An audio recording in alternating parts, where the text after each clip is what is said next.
All right. Hello, everybody, and welcome to Disney Co. in the Know podcast episode 10. We are already at 10, feeling good. And tonight I am joined by Disney Co. in the Know contributor Jacob. Hi. And contributor Hannah.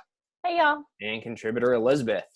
Hello. And before we get started tonight, want to say that Disney Co. in the Know podcast is sponsored by 407 and Beyond Vacation Company, Disney and Universal experts to help plan your perfect family vacation. So all you have to do is show up, have fun, and create family memories. Visit us at www.407vacations.com. And check out Disney Co. in the Know's Harry Potter show, where the team discusses everything Harry Potter, from books and movies to Universal Orlando and Warner Brothers Studio. Currently, the team is taking a chapter-by-chapter analysis of Harry Potter and the Sorcerer's Stone, analyzing plot points, characters, and ties to movies and theme parks. Check out Disney Co. in the Know on YouTube to see more. All right, guys. Well, I'm excited about tonight's show. We're going to talk about Disney and Universal news, and then talk about the attractions and restaurants coming up in 2021 that we are most excited for. So we have a good show for you tonight, and I look forward to getting us started. So Hannah, why don't you get us going with the news stories this week, and we'll go around the table. Yeah, absolutely. So there's been a task force meeting every day in Florida led by the governor to discuss kind of their plan for reopening amidst COVID-19. And the discussion in today's task force was the reopening of Disney World. The exact details of their conversation today have not been released, but we know the general things they were talking about were a timetable for reopening, how to do a reopening gradually to prevent an increase in outbreaks, and then the structure of the reopening. So they kind of we're planning on talking about starting maybe with Florida residents and then anyone who lives nationally and then international. So doing some sort of structure and a gradual reopening. They've announced that those people who are still on the premises of the parks are following guidelines for sanitizing, temperatures, masks, and things like that. And the article discussed the national plan that the president has put out in the 3 phases, and how Disney may possibly fit into that plan as far as opening. So that plan kind of says that opening can begin on May 1st, which is the end of Florida's stay-at-home order. However, the phase 1 of that plan, Disney does not fit into.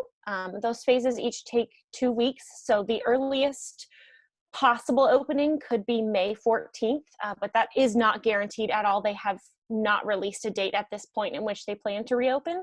However, some sources and professionals speculate that there may not be an opening until January 1st of 2021. So at this point, it's all over the place, still up in the air, but we know that today they talked about it, and I'm really eager to hear the results. So, yeah. Very good. So there have been a lot of articles and speculation about when Disney parks and Universal parks are going to open. And I had seen one article that suggested that Disney probably will not open up to full operations until at least 2021. Mm-hmm. Hannah, did you see that article or know the details of that? Yeah, I did see that article. They just said that that's the potential rumor would be that full opening would not be until 2021 due to safety. Some of the articles even seemed like they thought that no opening might happen until 2021, which I absolutely do not think is the case. I think Disney is going to want to open as soon as they possibly can to provide that experience for their park goers and their very committed guests. And I know that when they do open, they're going to follow those safety precautions of distancing and sanitizing and possibly wearing masks in the park.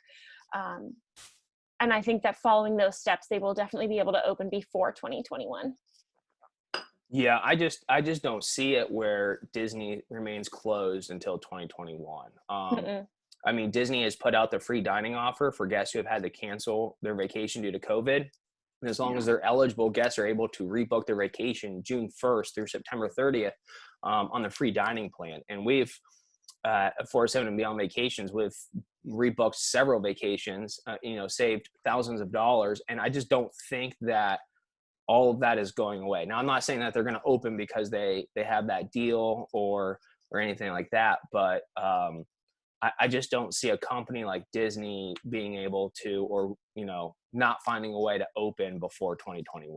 That just, we have no knowledge of when they're going to open. They haven't told travel agents any dates to look out for. But I will say that we still have guests with reservations this summer, and they're not being canceled by Disney. So, Disney's playing it by the ear, pretty much day by day, it seems like. And,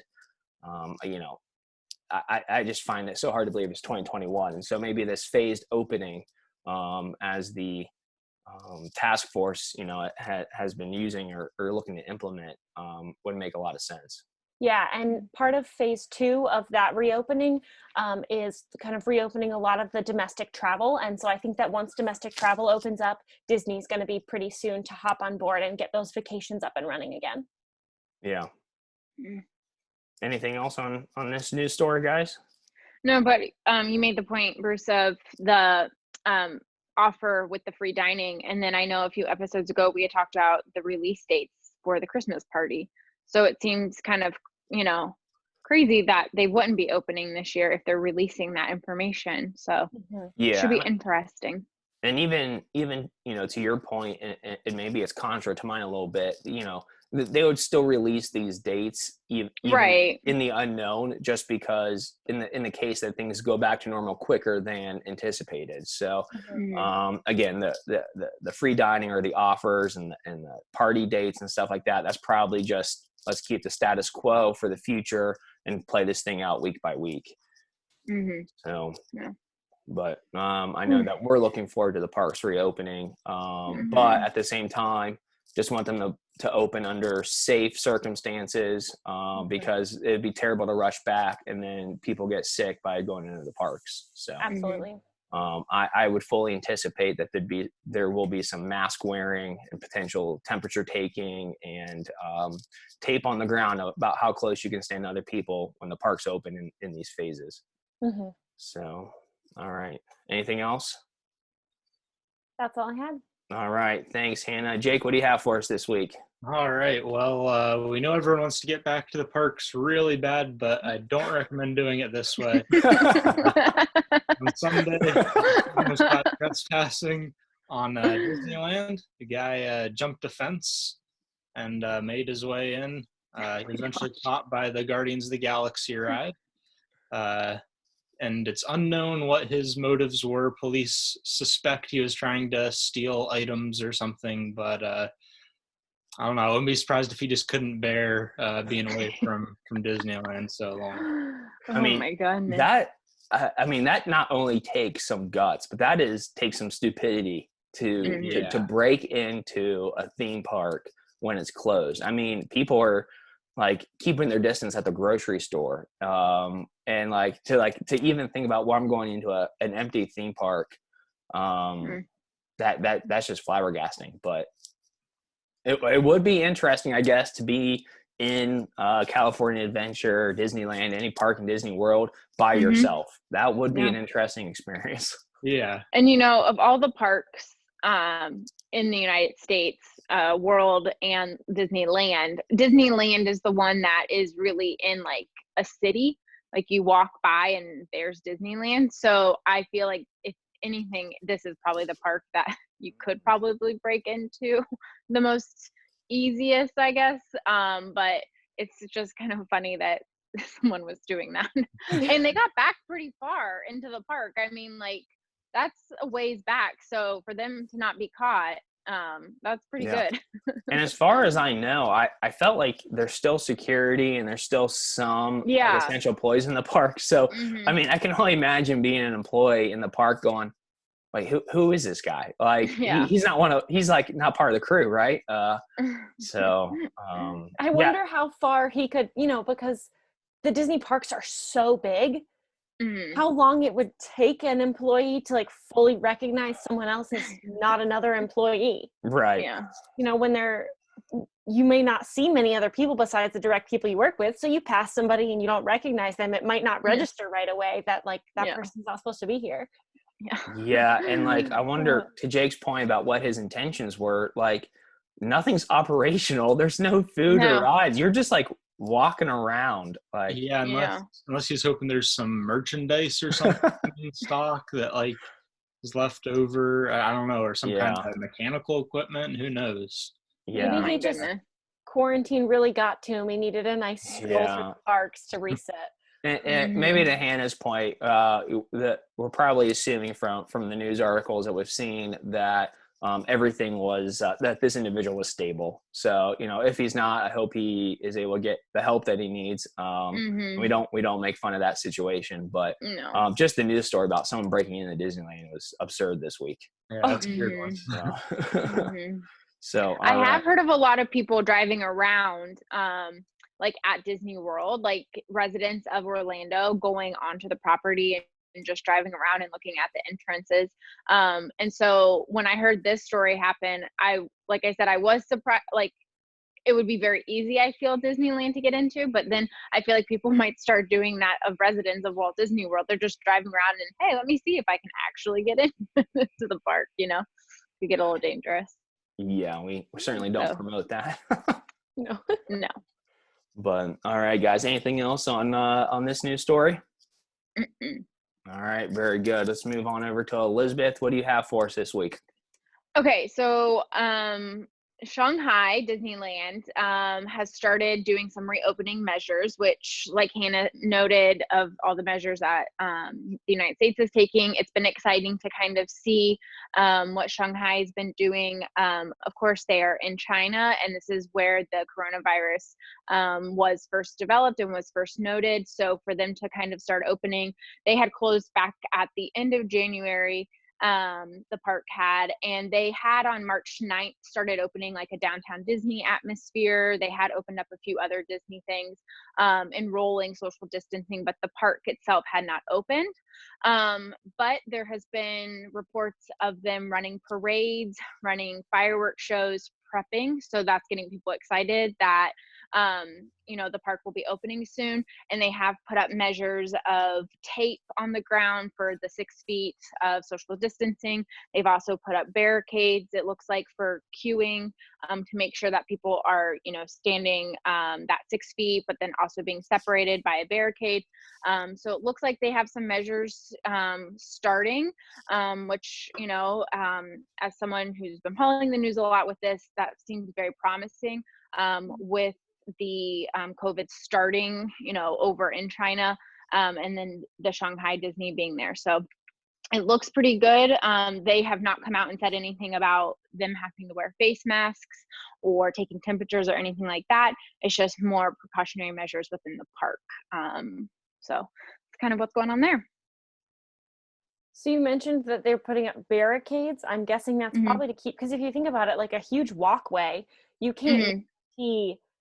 Even if you put tape on the ground, so I feel like the barricades are probably going to be helpful with that. And I would not be surprised if we see something like that when things start to open up here as well. Right. Just so people are going in like one direction, which I know is something, we're doing at our local grocery stores and whatnot, walking down, one aisle.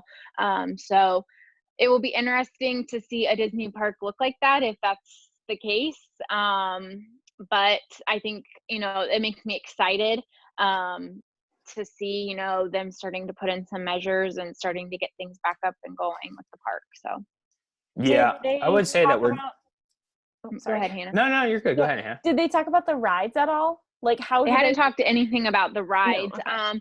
Just being a former employee, I know that they do ride maintenance constantly, prior, after park closing, right before park opening. Like it's like a very lengthy process. So I'm sure that they are currently running the rides still just for maintenance, daily maintenance checks, but nothing out of the norm. One source that I had read was actually that any indoor rides would probably not be in that first wave of opening. I think that's just because, the close proximity that guests would have to be at. So you're probably looking at merchandise, dining, walking around, maybe shows. I heard shows was probably on the table for not being part of that first wave of opening. I think because everyone has to be congregated so closely to watch a show. But for sure, the article suggested that any indoor rides would not be part of the initial opening. So now for me, indoor rides and dark, theming and environments are my favorite type of rides. So that would be a little tough, but I mean, that totally makes sense. So yeah, I would fully expect that the Disneyland Shanghai precautionary measures to for guest safety. It will be a test, and will be Disneyland will be noting what happens over there and how they're doing it, and if they can improve or kind of take what they're doing and mimic it over here. So yeah, it's a good sign. I mean, if they're taking those kind of measures there, it hopefully means similar stuff will be coming in a reasonable time to hear the parks closer to us. Yeah. And that's exciting too to hear, they had closed down in January. I know some of the first reported cases were potentially December of 2019. And so January to now April, that's 5 months. So with the park shutting down in March, I don't know what that looks like, for Disney World and Land, but kind of giving a timeline there. Yeah. Yeah. All right. Well, very good. Thank you, Elizabeth, for that news story. And our discussion this week is, looking into the future, looking at what's coming to Disney World, what we have to look forward to in 2020 and 2021 when the parks are open and operational. In the last year or two, we've had a lot of news come out of the D23 conference, a lot of news breaking about what's coming to Disney World, the Epcot overhaul, the additions to Magic Kingdom.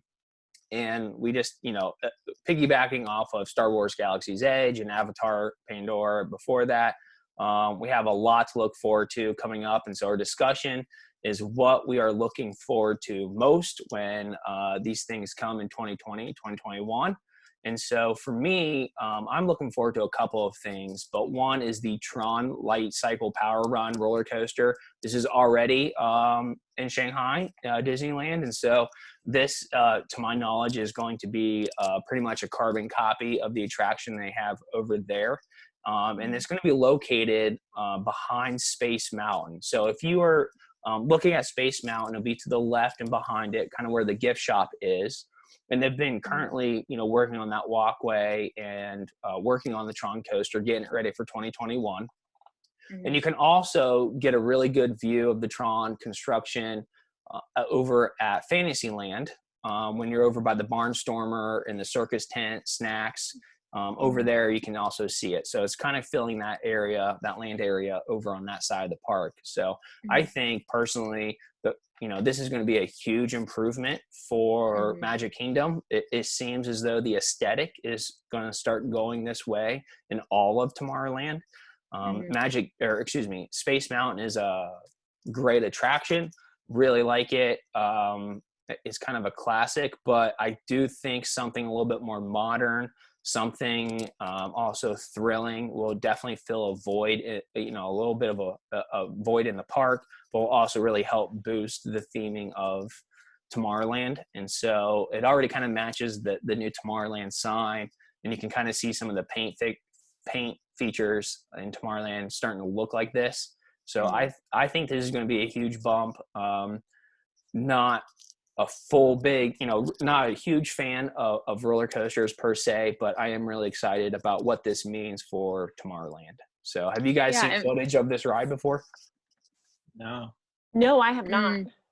Well, Bruce and I also got to try out the seats of the roller coaster on our last trip, and it was pretty cool. It was really, really different. Very similar to Flight of Passage seating, where you're kind of like in a motorcycle type seats with braces, and it seemed really, really cool, and I can't wait.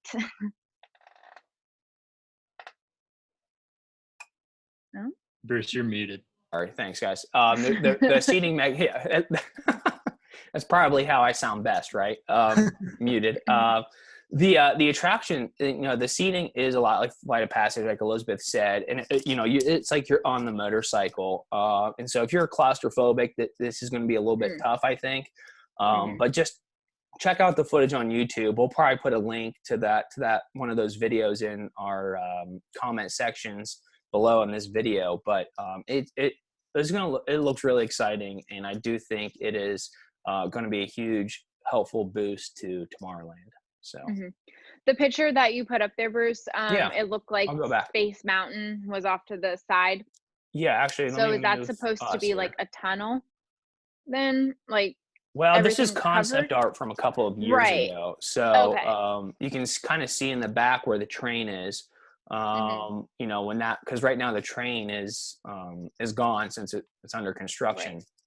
But yeah, I don't know if that tunnel is going to be something that sticks around. Also, I wouldn't be surprised if that is actually the People Mover. Oh, okay. Yeah. Okay, that makes sense.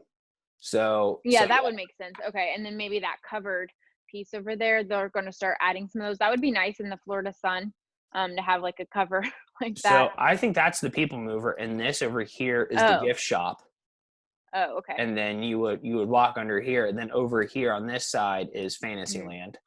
So gotcha. Yeah, it's gonna be pretty cool. So I'm looking forward to that. Me too. So, all right, good. Elizabeth, while we're on it, what are you looking forward to most in 2021? So Epcot is my favorite park. I loved Illuminations so much. That the whole with the fire, I love the water show. I know some people weren't huge fans of it, but I really enjoyed it. It was a very memorable show to me, and so to see it go, I was very sad. They did bring in a show in between, which unfortunately we were not able to see. We probably would have seen, but our trips were canceled because of this. So they had an intermediate show. Yep, go ahead. Yeah, but to that point, the last time we were there, we were able to see it. So. Oh, okay. Yeah. And then, so now this is the newest show that they're going to be having, and it's called Harmonious, and it looks pretty incredible from the concept art that they're having. You know, I always look at Disney to have really unique things within their nighttime shows, and I think this one is going to be just as unique. It's going to bring all the countries together. It's also going to have your fireworks. It's going to have your laser show, your laser fire. Like, it's going to have everything that a show has, and it's just going to be a really nice updated show for 2020. So I'm looking forward to it. Yeah, rightfully so. Illuminations was the classic nighttime show, especially at Epcot, and how it incorporated the countries. But it was time for a fresh show. And so, Elizabeth, you might remember the show that we saw that's a carryover or a placeholder until Harmonious had all of the kites, and then they were drowning. Yeah. I lost my memory, and I remember now standing in Italy and seeing the kite like drowning in water. Yeah. That was a very good show. I really liked that show, and it was very sentimental. I think a tear rolled down my eye maybe twice in that show. Like, it was sentimental, which, you know, at the end of a long day, you know, I think that's what Disney does so good. You know, you might have had a really fun day with your friends and family, and you're joining at the end of the day, and they take this nighttime show, and it just like gives you a boost of adrenaline. So definitely looking forward to this show for that aspect. Yeah, and part of the description is that it's supposed to have a lot of our favorite classic music, which is something that Illuminations did not have. And people are kind of, the verdict on this having such a heavy presence of Disney music is actually kind of, but you know, the fans are bifurcated on this opinion. A lot of fans preferred the nighttime show at Epcot to not have any Disney animated music or that, and just kept it kind of the cultural type music that originally was. And then there's always Disney fans who want to see more, you know, music from Milan and everything else. And so, you know, I'm kind of anxious to see how they tie in classic, you know, movie music with the vibe that World Showcase Lagoon and World Showcase kind of gives off. Because right now I'm having a hard time imagining what that's going to feel like as you're standing in Germany and Italy and Japan and all these great countries and these pavilions. But then instead of like the great cultural music that's always playing, now it's going to be Aladdin and Milan and Moana. I think, So I think there's two different types of like Epcot people. There's the Epcot people that want to bring in the Frozen into Norway, the Mulan into China, the Alice in Wonderland into, England, like bringing all of those classic Disney characters into the countries. But then there's people that really just like the cultural part of Epcot and having like,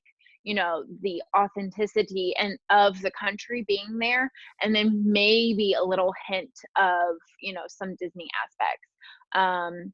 So I can see, maybe to your point, that people will be upset with this show because of that. And it's not going to maybe have the Illuminations feel to it, but I'm more in the camp of let's bring in all of the Disney princesses and, really show these countries from a Disney perspective. So, yeah.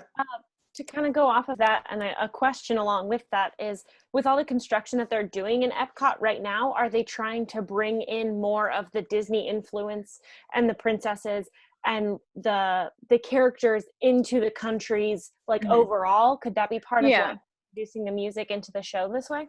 Yeah. So Epcot has the Epcot experience, which showed us, everything that's going to be happening for the 50th anniversary. And you saw you saw Mary Poppins, you saw Moana, you saw a lot of aspects of Disney coming into Epcot. So I never think that they're going to go into the direction of Magic Kingdom in that sense.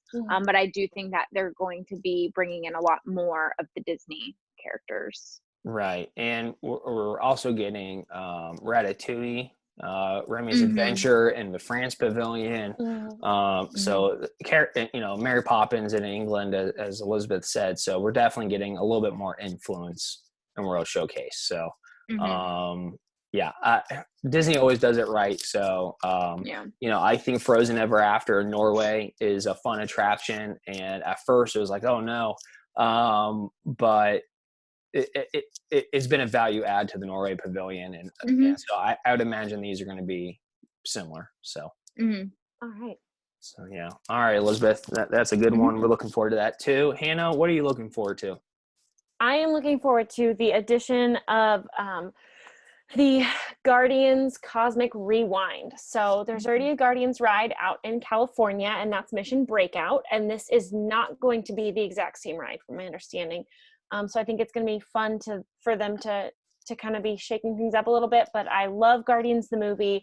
Cosmic Rewind makes me think, like rewind to the classic music from the movie. I think it's going to be really fun to see them pull all of that in. And it's a roller coaster, and the cars are going to rotate in 360 degrees and spin around, and you're going to get shot off backwards. So you're going to be flying all around. It's going to feel, I'm sure, quite like this scene that they have pictured here from the movie. So maybe like you're jumping through the different zones like they do in the movie. So I am super excited for them to be bringing the Guardians into Disney World instead of just having them out in Disneyland. Gives me hope that the Avengers campus will be soon to follow after. So I'm super excited for this. Yeah. Well, I saw a pretty good behind the scenes, if you would, of this ride when I did the Princess Half Marathon. And it looks really cool. From just the construction of it, it looks like it's going to be a really fun ride. So I can't wait. Yeah. And I'll ask Elizabeth specifically, how do you feel about yet another IP coming to Epcot? I'm okay with it. Okay. I mean, we discussed in the last one, but with Harmonious. And I know that this is like you have Mission Space there, you have Test Track. Like those are nothing to do with Disney. Those are just original Epcots, right? Like original Epcot rides. And that's great. I absolutely love that. But in the back of my mind, I think like, ooh, what if Test Track turned into something like Cars? That'd be really cool. What if Mission Space turned into something like Guardians? Like, that's my personality with Disney. You're because giving me I heart love palpitations. Disney movies. But like, that's what I love. So I'm like, let's go all in for it. Let's bring all the IPs in and convert it all. I know a lot of people have opinions about that though. So Yeah, that could probably be another show. As much as I like it, it does make me a little bit nervous because of how it fits in. But people also said the same thing. Not me, but people did say the same thing about Pandora over at Animal Kingdom. About, hey, how does this IP fit into the park? But Disney planned it so well about conservation and protecting the environment, and they made this story about the bad mining practices that were taking place on Pandora. So I'm sure Guardians will fit in. And for those of you who don't know, this attraction is taking the spot of Ellen's Universe of, thank you. So Universe of Energy, and which was a fun attraction, but it was definitely dated. So this will be a nice upgrade to kind of accompany Soarin' and Test Track. So, all right, very good. All right, Jake, what are you looking forward to? Yeah, so I think anyone who knows me can probably guess this, but mine is definitely going to be the Star Wars Galactic Starcruiser, which is the immersive, hotel experience and everything. You go in, you stay on this Starcruiser, and you're basically in the Star Wars universe while you're there. We know Disney is amazing at those immersive experiences and stuff, and this one's supposed to take it up to the next level. So for any Star Wars fan, I think this is something that you've really got to be looking forward to. Like this is going to be really, really cool. Yeah. Being a newer Star Wars fan, I'm excited to see it, just to be in that world. Some of the things that I've been seeing with like going up into space, and it just seems like they're going and like Bruce has said, like Disney does it right. So they're definitely going to do this right. And it's going to be that's going to be an experience in itself. You won't even need to go to the parks after going to the hotel. Actually, Elizabeth, to that point, it actually is an experience. And you're not going to be able just to walk into this hotel and check it out. So this is going to be set up like a cruise experience where you're there for a number of nights that are set.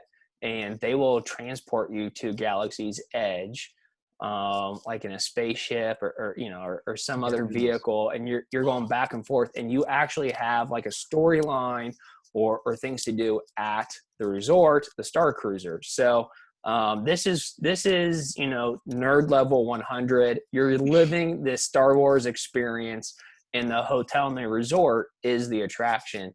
And, from everything that we're hearing, the price will reflect the immersive experience that you're supposed to have here. So we're talking, other than the bungalows over at the Polynesian, probably the most expensive place to stay on property. But, we'll see when that breaks and when that opens. But hey, it's worth it to go to yeah, that's a good point. It's not just a hotel. Like you are being transported onto the Starcruiser Halcyon, I think it's called. You go to Planet Batu, which is where the attraction is and everything. So you are in the universe. Like that's every Star Wars fan's dream, right? Like yeah. As a kid, it was like I spent more time in my head in the Star Wars universe than I did in real life. So like I had the opportunity to actually make that happen. So I'm wondering if there is the opportunity or if they'll allow guests to dress up. So I haven't heard, but I would imagine either they have stuff there for you or stuff to buy. Obviously people will do it on their own if it's not if it's permitted. Yeah. Did they release details? Is it going to be like more the Clone Wars era? Is it going to be more the Empire era? Have they released anything about that? I mean, I saw some what looked like stormtroopers in the picture, so I'm assuming it's going to be more of the stormtroopers in the picture, I believe, are First Order stormtroopers. Okay. And since you're transported to the rise of the Resistance and stuff like that, I think I'm going to assume it's sequel trilogy era. Okay. Yeah. Focused around that. Hopefully we'll get a lot of cool Easter eggs and stuff to other eras, since that one takes place after the original and prequel trilogies, you can probably get some cool little flashbacks in there and stuff like that. So yeah, and you guys will notice that up here in the corner, like I don't think, from what I know, that this hotel is going to have windows, and so everything's going to be like a screen. And I don't know, I think that would be kind of a unique experience in itself, not being able to look outside, because even the the windows in the rooms, I think are going to be screens of space, as if you're looking out, your Starcruiser. And so, Ooh, it'd be a very interesting experience. So I'm looking forward to the Disney Co and the No team going down there and checking this thing out. So definitely. That is crazy. Yeah, but I think it's cool that Disney is going to be kind of one of the first ones to do a hotel like this, because I'm sure there are hotels in the world that have a very immersive experience. But it's cool that Disney, it's going to be in Florida and it's going to be here. And this is going to be like the first one. And it's cool that they're doing a Star Wars theme.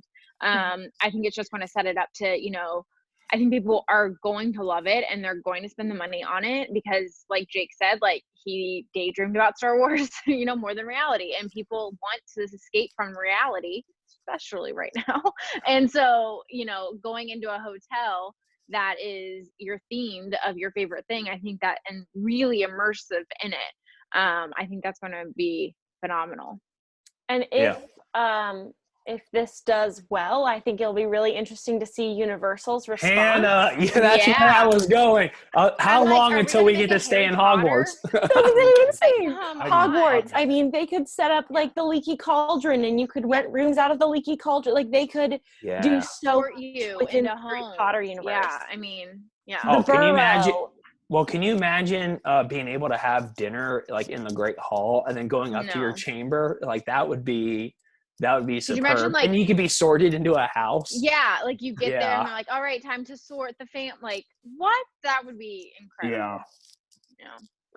That would be, Hannah, I didn't mean to interject there, but my mind was going to the same spot. So when you said that, I was excited that someone else was thinking that too.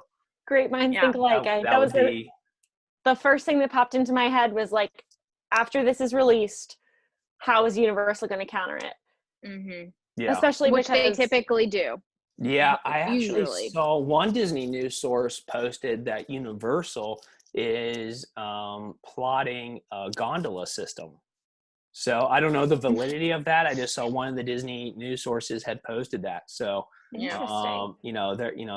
that would come on the heels of Disney's Skyliner, so which is a lot of fun and fairly efficient for Elizabeth's not a fan of heights, so that was a fun experience. I don't know if fun is a word to use when you're floating 40 feet up in the air on a wire. Hey, when they're not broken down, it's pretty fun experience. It's real fun. So, all right, excellent, Jake. Well, I'm looking forward to the Starcruiser too. So that's great. I do want to mention an honorable mention that didn't make the list, but I'm really looking forward to Space 220, the restaurant coming to Epcot. That is supposed to take place 220 miles in the sky, and you're supposed to take like this elevator ride up to the restaurant. In fact, the photo is what the first photo of tonight's show is, and you take this mechanism up to the restaurant, miles in the sky. And the same thing about the Starcruisers, the windows are going to be panoramic of space. And supposedly there's going to be space themed, utensils and plates and food and stuff like that. So I'm really looking forward to that. It's being in space it's such a great concept, and to pair it with some of the other attractions over at Epcot, being in Epcot, I think it's going to be a great addition. So I'm really looking forward to that. And where's that going? Over there by Mission Space. Okay, well that's cool with Guardians over there, and that's going to be really cool, especially since the other side, Living with the Land, has like Nemo and Friends, but then it has the Coral Reef restaurant. So that's kind of cool to, get people into those, because I know that the country restaurants are super popular. And I know Coral Reef is a popular restaurant, but to have like another option of food there is going to be helpful. Well, and there's something like you can always just go out to dinner, but to have like immersive dining. So like when you're in World Showcase, it's immersive to that country. But like stuff about Disney and Universal, but that Disney does so well is these themed restaurants, or and so that to have a dining experience where you're supposed to like travel in space too, and then when you're done, travel back down to Earth. I think that's gonna be a lot of fun. So I hope it's done right, and I look forward to definitely checking that out when that opens. Just as long as they don't make everyone eat dehydrated astronaut food. Yeah, that's what I was wondering. Can you get astronaut ice cream? Astronaut ice cream. That's funny. That would be good. So, all right. Does anyone else have anything to add before we wrap up? Nope. All right. Well, excellent. So if you are watching or listening, please leave a comment down in the comment section below. Let us know what you are looking forward to in 2021. And give this video a thumbs up and subscribe to our channel, Disney Co. in the Know. Jay, Kana, and Elizabeth are writing articles on our blog at www.407andbeyond.com. Visit our vacation site to book your next Disney or Universal trip at www.407vacations.com. Follow us on Facebook and join our Facebook group, Disney Co. in the Know, to join in on the conversation and have fun. So, guys, until next time, thanks for a good podcast. I look forward to seeing you guys in episode 11. So stay safe. All right, guys, take care. Have a good one. Bye. Bye. See ya.